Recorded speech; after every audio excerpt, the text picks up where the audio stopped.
তারা the code of civil procedure এর মধ্যে কি কি সংশোধনী আনতেছে। এই কি কি সংশোধনী আনতেছে এটা যদি আমরা এখন এখান থেকে পড়তে যাই, আপনি কিন্তু অর্ধেকের কিছুই বুঝবেন না যে আসলে তারা কি বলতেছে, কোন সেকশনে কি। এখানে বলতেছে যে দেখেন অ্যাক্ট নাম্বার 5 1908। এই জন্য আমরা বলি যে যারা আইন পড়বেন আইনের নামের পাশাপাশি আইনের নাম্বারটা পড়বেন। এটা বলতেছে কি the code of civil procedure, যেটা 1908 সালের 5 নাম্বার আইন। তো এর সংশোধনীগুলা তো আমরা এটার জন্য আপনাদের জন্য খুব সংক্ষেপে চার্ট করে নিয়েছি, যাতে আপনারা এক লাইনে বুঝতে পারেন যে আগে কি ছিল বা এখন নতুন করে কি আসতেছে। এইটা হচ্ছে আমাদের সেই, জাস্ট আরেকটু আমরা বড় করে দিই যাতে আপনারা আরো ভালো করে বুঝতে পারেন। এইটা হচ্ছে আমাদের সেটা। সর্বপ্রথম তারা যে কাজটি করতেছে সেটা হচ্ছে যে দেওয়ানি কার্যবিধির মধ্যে তারা ৩৫ এর ক, যেখানে কেউ যদি কোনো মিথ্যা দেওয়ানি মামলা দায়ের করে এবং বাদী যদি, যিনি ক্ষতিগ্রস্ত হলেন উনি যদি আবেদন করেন, পূর্বে ২০,০০০ টাকা পর্যন্ত জরিমানা করার বিধান ছিল। তো এটাকে বাড়িয়ে ৫০,০০০ টাকা পর্যন্ত করার প্রস্তাবনা করা হয়েছে। এটা ছাড়া দেওয়ানি কার্যবিধির ৫৭ ধারায় দেওয়ানি মামলায় যদি কাউকে গ্রেপ্তার করা হইতো, তাহলে তার যেই খোরাকি ভাতা আছে এইটা বাদী থেকে আদায় করা হইতো। যদিও বাস্তবে নেওয়া হইতো না, তারপরেও সিপিসিতে বিধান ছিল। এর জন্য ৫৭ নম্বর ধারাটাকে বিলুপ্ত করা হচ্ছে যে খোরাকি ভাতা সরকারে দিবে, এখানে রাখার দরকার নেই।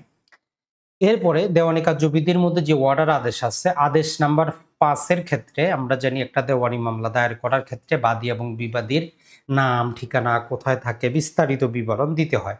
তো যেহেতু যুগ পাল্টেছে, এখন তারা বলতেছে যে বাদীর মোবাইল নাম্বার, বিবাদীর মোবাইল নাম্বার, বাদীর আইডি কার্ড, বিবাদীর আইডি কার্ড, বাদী এবং বিবাদীর উভয়ের ইমেল যতটুকু পর্যন্ত পাওয়া যায়, তার মানে ডিজিটাল পদ্ধতি, অর্থাৎ মোবাইল নাম্বার, আইডি কার্ড এবং ইমেল অ্যাড্রেসও এখন থেকে আমাদেরকে আরজির মধ্যে সাবমিট করতে হবে। এরপরে অর্ডার নাম্বার 9 মানে আদেশ নাম্বার 9, বিধি হচ্ছে 13। তো এই ক্ষেত্রে যেটা দেওয়া আছে যে আসলে একটা দেওয়ানি ডিক্রি যখন হয় এটাকে সেট অ্যাসাইড করা যায় আদেশ 9 বিধি 13 মোতাবেক, এবং 13 এ মোতাবেকও করা যায়। তবে কতবার করা যাবে এইটার সুনির্দিষ্ট কিছু না থাকার কারণে বারবার এটা সুবিধা নেওয়া হয়। তো এইজন্য এখানে এডিশনাল করে বলা হচ্ছে যে কি আদেশ 9 বিধি 13 মোতাবেক শুধুমাত্র একবার একই পক্ষগণের মধ্যে একটা ডিক্রিকে সেট অ্যাসাইড করা যাবে, একবারের বেশি না। দেওয়ানি মামলায় বারবার সময় নেওয়া হয়। আদেশ 17 বিধি 3 এ আদালত কি করতে পারতো যে পক্ষদ্বয়ের আবেদনের ভিত্তিতে 6 বার করে মুলতবি করতে পারতো। 6 বার। তো সেটাকে 50% কমিয়ে বলতেছে যে আদালত ৩ বার করে মুলতবি করতে পারবে। অর্থাৎ বাদীর আবেদনে ৩ বার, বিবাদীর আবেদনে ৩ বার।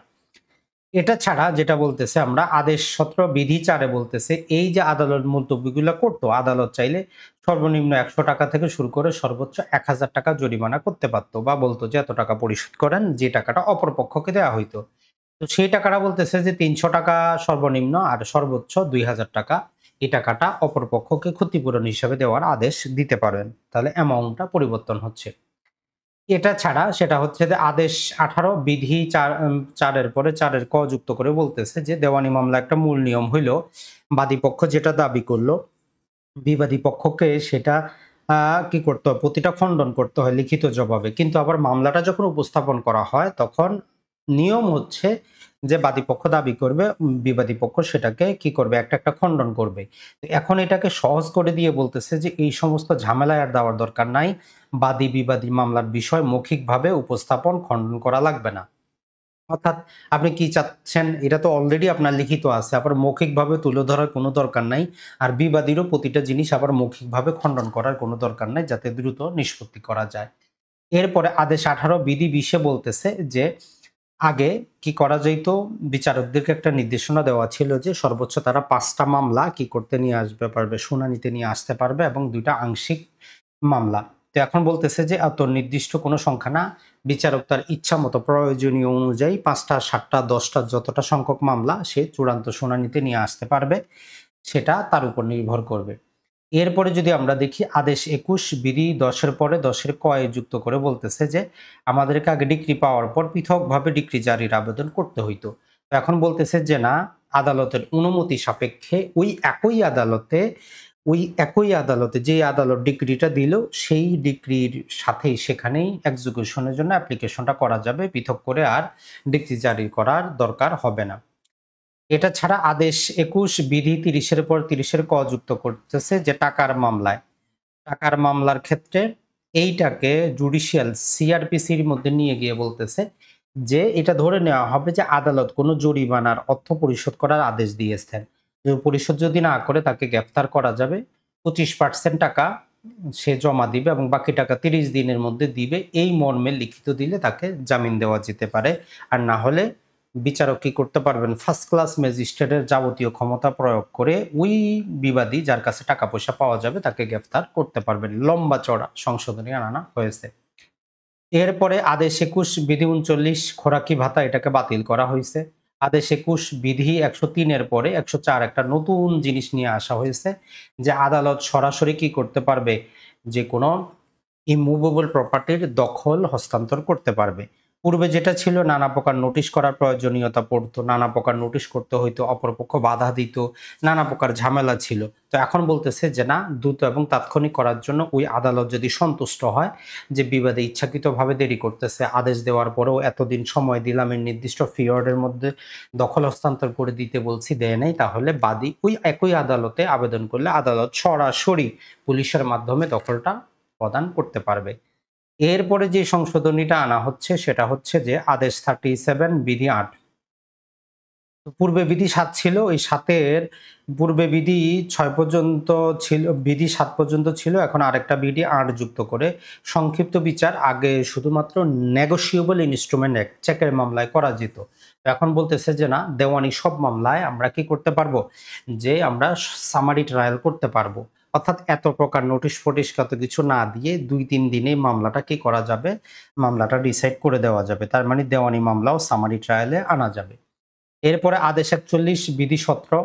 আগে যেটা হইতো যে আপিল খারিজ করা যেত, অর্থাৎ আদালত যদি মনে করত তাহলে আদালত আপিলটা খারিজ করে দিত। তো এক্ষেত্রে বলতেছে আপিল খারিজের পাশাপাশি আদালত যদি মনে করে মামলাটাকে চূড়ান্ত নিষ্পত্তি করে দিতে পারে একদম। শুধু আপিল খারিজ না, টোটাল ডিসপোজ করে দিতে পারে। এরপরে আদেশ ৪১ বিধি ২১ এ আগে কি করা যেত? রি-হিয়ারিং করা যেত আপিলটাকে। কয়বার করা যেত এর কোনো ফিক্সড টাইম টেবিল ছিল না। এখন বলতেছে যে একবারের বেশি একটা আপিলকে রি-হিয়ারিং করা যাবে না। আদেশ ৪১ বিধি ২৪। তো এক্ষেত্রে যে জিনিসটা বলা হচ্ছে যে পূর্বে মে শব্দ ছিল, এর পরিবর্তে এখন শেল শব্দ ব্যবহার করা হবে। অর্থাৎ বিচারকের কাছে যদি মনে হয় একটা মামলা যে এখানে উপযুক্ত গ্রাউন্ড আছে, সবকিছু ঠিক আছে আপিলের ক্ষেত্রে, তো আদালত যে কাজটি করতে পারবে, আগে যেটা ছিল আদালতের ইচ্ছাধীন, আদালত চাইলে এটাকে চূড়ান্ত ডিসপোজও করতে পারবো। তো এখানে বলতেছে যে না, আপনি অবশ্যই এটা চূড়ান্তভাবে ডিসপোজ করবেন। তো বন্ধুরা, এই যে পরিবর্তনগুলা দেখলেন, সাধারণ মানুষ হিসাবে আপনারা অতটা বুঝে আসবে না। আর এইগুলা দেওয়ানি মামলা তাৎক্ষণিক করার ক্ষেত্রে কোনো কাজেও কিন্তু আসবে না। দেওয়ানি মামলার যে স্তরগুলো আছে এগুলাতে কাট অফ করতে হবে। এখন দেওয়ানি মামলা দায়েরের ক্ষেত্রে একটা রেস্ট্রিকশন নিয়ে আসতে পারবে, যাতে যদু-মধু রামসাম যে কেউ গিয়ে যেকোনো দলিল দিয়ে যাতে মামলা দায়ের করতে না পারে। যদিও নিয়ম কানুনের মধ্যে আছে যে একটা মামলা দাখিল করার জন্য প্রথমে একটা শুনানির প্রয়োজন। যে যেই দলিলপত্র দিয়ে সে দাখিল করতেছে সেটা ঠিক আছে কিনা, তামাদি ঠিক আছে কিনা, সবকিছু ঠিক আছে কিনা, এটা বিচারক একটা হিয়ারিং করে যদি সে সম্মত হয় তারপরেই যাতে অপরপক্ষকে নোটিশ করা হয়। তাহলে 50% দেওয়ানি মামলা এমনিতেই কি হয়ে যাবে? নষ্ট হয়ে যাবে, দায়েরই করা যাবে না।